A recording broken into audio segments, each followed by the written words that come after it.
Muy buenas noches, vamos con lo mejor de la información deportiva. El ciclista español Alberto Contador, considerado uno de los mejores de la última década, estará presente en la Ciudad de México el próximo mes de febrero. ¿En qué evento? Vamos a ver.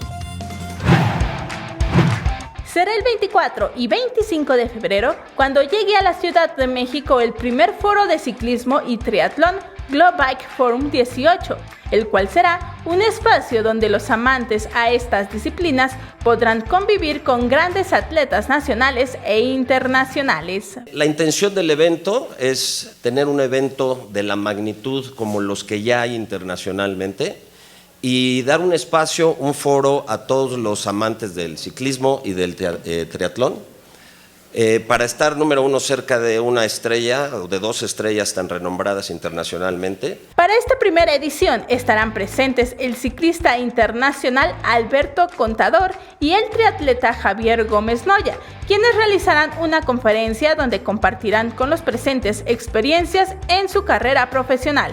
Además de conferencias, el Global Bike contará con paneles de atletas nacionales, foros, clínicas y diversas actividades.